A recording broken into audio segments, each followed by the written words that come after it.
इस कहानी की शुरुआत में हम एक आदमी को एक क्रिएचर से डरकर भागते हुए देखते हैं और तभी इस लड़के को अपने सामने एक गाड़ी नजर आती है। इस गाड़ी को देखकर यह सोचता है कि शायद अब इसकी जान बच जाएगी। यह सोचकर यह अपनी जान बचाने के लिए इस गाड़ी की ओर जाता है और जैसे ही यह आदमी इस गाड़ी के पास में जाता है तभी ये क्रिएचर इसे उठाकर अपने साथ में ले जाता है। और यह क्रिएचर कोई और नहीं बल्कि क्रीपर है जो हर 23 सालों के बाद 23 दिनों के लिए इंसानों का शिकार करने के लिए आते हैं। और थोड़े समय के बाद इस गाड़ी के ऊपर इस आदमी का कटा हुआ हाथ आकर गिरता है। इसके बाद हम 23 सालों के बाद एक जगह पे बहुत ही सारे पुलिस ऑफिसर को देखते हैं। यह सभी पुलिस वाले एक ट्रक को खोलने की कोशिश कर रहे थे और जब यह पुलिस वाले किसी तरह से ट्रक के लॉक को खोल देते हैं और इसके बाद जब यह पुलिस वाले ट्रक के अंदर में जो कुछ भी देखते हैं वह सब देखकर हैरान हो जाते हैं, क्योंकि इसके अंदर बहुत ही सारे इंसानी डेड बॉडी थी और यह ट्रक किसी और का नहीं बल्कि क्रीपर का है जिसे हमने कहानी की शुरुआत में देखा है। इन्हीं में से एक पुलिस ऑफिसर ट्रक के अंदर में चेक करने के लिए जाते हैं, लेकिन तभी ट्रक में लगा ट्रैप एक्टिवेट हो जाता है और यह पुलिस वाला इस ट्रैप में फंसने से बहुत ही मुश्किल से बच पाता है। इसके बाद इन पुलिस ऑफिसर के पास में शेरिफ डेन आते हैं। यहाँ पर शेरिफ डेन इन पुलिस ऑफिसर को क्रीपर का लोकेशन बताते हुए कहता है कि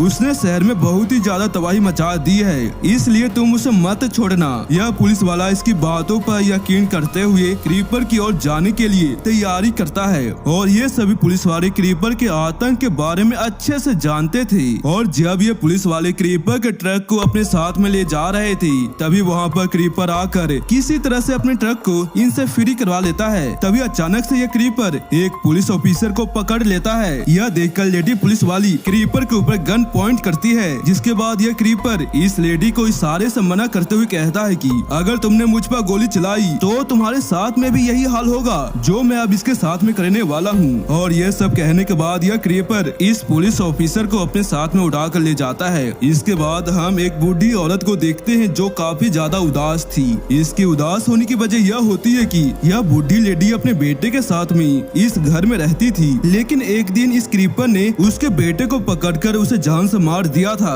और इसका बेटा कोई और नहीं बल्कि हमने जिसे कहानी की शुरुआत में देखा है वही था। और तभी इस बूढ़ी औरत को एक सपना आता है और इस सपने में वो अपने बेटे को देखती है और इसका बेटा इसे बताता है कि क्रीपर यहाँ पे आने वाला है, क्योंकि आपने इस क्रीपर के हाथ को अपने खेत में दफना के रखा है और क्रीपर अपने इस हाथ को लेने के लिए जरूर आएगा, क्योंकि क्रीपर कभी भी नहीं चाहेगा कि उसके बॉडी के पार्ट किसी के पास में रहे। फिर हम इसके बाद कुछ लड़के को देखते हैं जो बाइक चला रहे थे और उन्हीं में से हम एक लड़के को देखते हैं जिसका बिहेवियर बहुत ही अजीब है, क्योंकि यह लड़का इंसानों को तो परेशान करता है साथ ही जानवरों को भी नहीं छोड़ता। और तभी इन चारों की नजर एक ट्रक पे जाती है और यह ट्रक किसी और का नहीं बल्कि क्रीपर का है। इस ट्रक को देखकर ये चारों सोचते हैं कि यह शायद वही ट्रक है जिसमें लोग गायब हो जाते हैं और ऐसा कहकर ये चारों इस ट्रक का मजाक उड़ाने लगते हैं। इसके बाद ये चारों इस ट्रक की ओर जाते हैं और तभी इनका दोस्त कहता है कि हमें तो यहाँ पर कोई भी नहीं देख रहा है, तो क्यों न हम इस ट्रक को चेक करें। और इनका एक दोस्त एक पत्थर को उठाकर इस ट्रक के ऊपर फेंकता है और तभी अचानक से इस ट्रक का गेट अपने आप ओपन हो जाता है और इसके अंदर बहुत ही सारी इंसानी डेड बॉडी थी।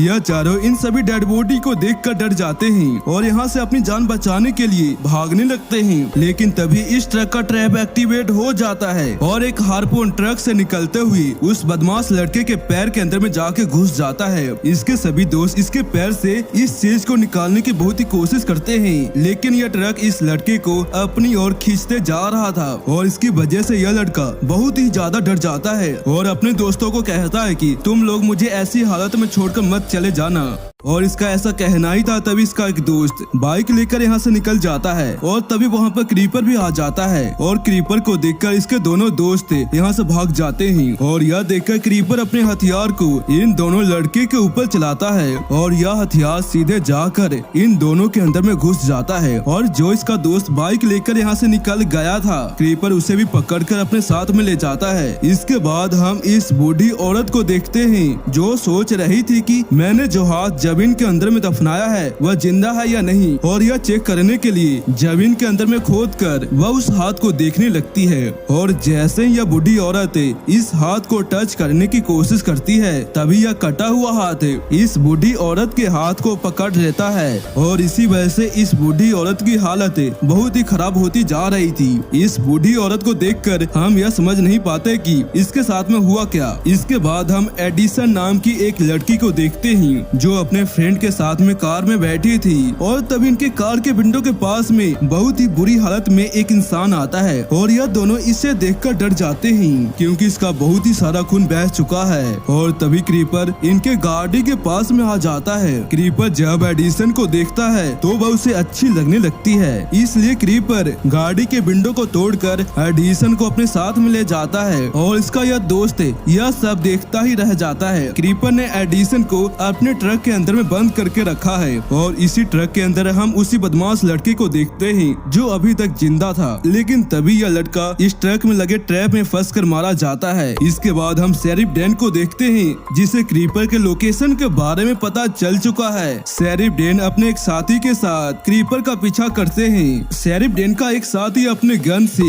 ट्रक के टायर पर गोली चलाता है, लेकिन यह गोली रिवर्स होकर इसी की ओर आ जाती है, और तभी ट्रक में से एक अजीब चीज निकलती है जिसकी वजह से इनकी गाड़ी अनबैलेंस हो गई थी। दूसरी ओर से कुछ पुलिस वाले अपने मशीन गन से इस ट्रक पर गोली चलाते हैं, लेकिन इस ट्रक पर भी गोली का कोई भी असर नहीं होता, जिसकी वजह से क्रीपर इन सभी पुलिस वालों को जान से मार देता है। इसके बाद हम देखते हैं कि क्रीपर ने शेरिफ डैन के गाड़ी को भी पलट दिया है। इसके बाद शेरिफ डैन का साथी अपने गन से क्रीपर पर गोली चलाता है, लेकिन क्रीपर पर गोली का कोई भी असर नहीं होता। और जब यह क्रीपर शेरिफ डैन के साथी को जान से मारने के लिए उसकी ओर जाता ही है, तभी शेरिफ डैन क्रीपर को आवाज लगाते हैं, और इस आवाज को सुनकर क्रीपर को बहुत ही ज्यादा गुस्सा आता है, इसलिए वह शेरिफ डैन के साथी को छोड़कर शेरिफ डैन की ओर जाते हैं। और जब क्रीपर शेरिफ डैन के ऊपर हमला करने के लिए उड़ते हुए उसकी ओर जाता है, तभी शेरिफ डैन मशीन गन को लेकर उस पर अंधाधुंध गोलियां चलाते हैं। इतनी गोलियां चलाने के बाद भी क्रीपर को जरा भी फर्क नहीं पड़ता, लेकिन इतनी सारी गोलियां लगने की वजह से उसके एक पंख जख्मी हो गए थे। इसके बावजूद भी यह क्रीपर शेरिफ डैन के ऊपर हमला करके उसे जान से मार देता है। इसके बाद हम एडिसन को देखते हैं जो अपनी जान बचाने के लिए डेड बॉडी के आसपास में छिप गई थी, और यह सोचती है कि क्रीपर से खोज नहीं पाएगा, लेकिन यह गलत सोचती है क्योंकि क्रीपर ने किसी तरह से इसे खोज ही लिया था। जब क्रीपर एडिसन पर हमला करने ही वाला था, तभी क्रीपर अपने ट्रैप में फंस जाता है, और एक लोहे का रोड क्रीपर के सिर के अंदर में घुस जाता है, जिसकी वजह से क्रीपर की एक आंख बाहर निकल गई थी। और इस मौके का फायदा उठाकर एडिसन अपनी जान बचाने के लिए इस ट्रक से निकल जाती है। यह देखकर क्रीपर को बहुत ही ज्यादा गुस्सा आता है, और वह अपने आप को संभालते हुए एडिसन का पीछा करने के लिए उड़ने की कोशिश करता है, लेकिन इतनी सारी गोलियां लगने की वजह से इसके एक पंख जख्मी हो गए थी, जिसकी वजह से यह उड़ नहीं पाता। इसलिए क्रीपर वापिस से ट्रक के अंदर में जाकर एक हार्पून से उस पर निशाना लगाने की कोशिश करता है, लेकिन वह एडिसन पर निशाना नहीं लगा पाता। और इस मौके का फायदा उठाकर एडिसन अपनी जान बचाने के लिए यहाँ से भाग जाती है, लेकिन क्रीपर अपने एक हथियार को उठाकर एडिसन का पीछा करने लगता है, और तभी अचानक से एक ट्रक क्रीपर को टक्कर मार देती है। और इतने भयानक एक्सीडेंट के बाद भी क्रीपर को कुछ भी नहीं होता, और वह एडिसन का पीछा करते हुए उसके घर की ओर जाता है। और तभी इसकी नजर एक बोर्ड पे जाती है जिस पर लिखा था कि हम जानते हैं कि तुम कौन हो, और वहीं पर क्रीपर का एक कटा हुआ हाथ भी था, और इसे देखकर क्रीपर अपने हाथ को तोड़ देता है। और इस कहानी के लास्ट में हम एक लड़की को देखते हैं जो क्रीपर को चैलेंज करती है कि मैं तुम्हें नहीं छोड़ूंगी। और इसी के साथ ये कहानी यहीं पे खत्म हो जाती है।